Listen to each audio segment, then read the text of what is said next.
వందనాలండి. ఈ అవకాశం ఇచ్చిన పెద్ద పాస్టర్ గారికి, రాజ్ కుమార్ గారికి, సంఘాలందరికీ కూడా నా వందనాలు తెలియజేస్తున్నానండి. నేను పోయిన ఆదివారం చర్చికి వచ్చానండి. అయితే అప్పటికే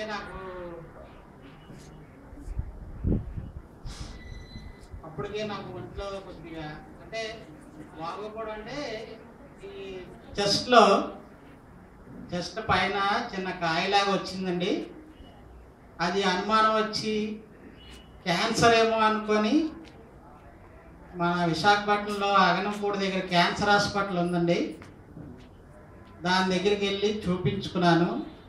చూపిస్తే అది క్యాన్సర్ కాదు, ఇక్కడికి ఎందుకు వచ్చారు మీరు, ఇది ఓన్లీ క్యాన్సర్ హాస్పిటల్ అండి, అది మీకు పస్ ఫామ్ అయి ఉంటుంది, దాని జనరల్ సర్జరీ దగ్గరికి వెళ్తే ఆ పస్ తీసేస్తారు, దానికి పెద్ద ప్రాబ్లం ఏం కాదు, మీరు భయపడక్కర్లేదు, వెళ్ళిపోండి అని ఆ డాక్టర్ గారు భుజం మీద తట్టి పంపించారండి.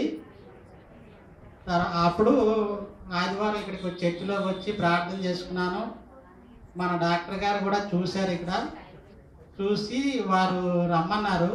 కానీ వారికి వేరే కేసు ఏదో తగిలి వారి దగ్గరికి నేను వెళ్ళలేకపోయాను. వారు కూడా నాకు ఫోన్ చేస్తున్నారు, కానీ వారికి ఏదో కేసు తగిలిందట.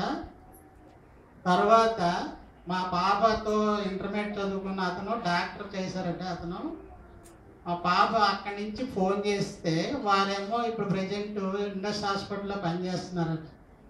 ఆ డాక్టర్ గారికి ఫోన్ చేస్తే వారు అమ్మ పంపించు మోనిక, నేను ఇక్కడ చూసి చేస్తాను అంటే సోమవారం మండే మా అబ్బాయి నన్ను తీసుకొని వెళ్తే 2 అవర్స్లో అంటే అరగంట ఆపరేషన్ చేశారు.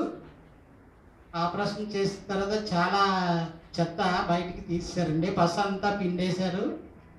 కానీ టిచ్చింగ్స్ అంటే కుట్లు వేయలేదు, ఓపెన్గా ఉంచేశారు. అంటే ఇంకేమైనా పసు ఫామ్ అవుతుందేమో అని వాళ్ళ ఉద్దేశం అట. అయితే ఇంకా మరి మరలా మొన్న బుధవారం రమ్మన్నారు, వెళ్ళాము, అప్పటికి ఇంకేం లేదన్నారు. మళ్ళీ నేను శుక్రవారం రమ్మన్నారు, అప్పటికి ఇంకా పస ఏం లేదండి, ఇంకా కుట్లు వెయ్యము అని అన్నారు. కానీ మళ్ళీ రేపు రమ్మన్నారు.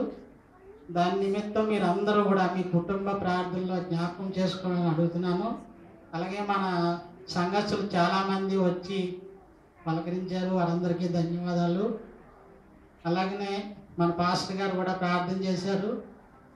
ఇంక దీనివల్ల నాకేమీ ఇబ్బంది లేదని డాక్టర్ గారు చెప్పారు. కానీ రేపు మళ్ళా వెళ్తున్నాను, దాని నిమిత్తం మీరు అందరూ ప్రార్థన చేయాలని, మా కుటుంబం గురించి ప్రార్థన చేయమని, ఈ చిన్న సాక్ష్యాన్ని దేవుడు దీవించాలని మీ అందరి పేరిట పేర్కొంటున్నానండి. ఎక్కువగా మాట్లాడలేను, కొద్దిగా 2 రోజులు అంటే 15 రోజుల వరకు రెస్ట్ తీసుకున్నారు. దాని నిమిత్తం ఈ చిన్న సాక్ష్యం దేవుడు దీవించాలని మీ అందరికీ తెలియజేస్తున్నాను.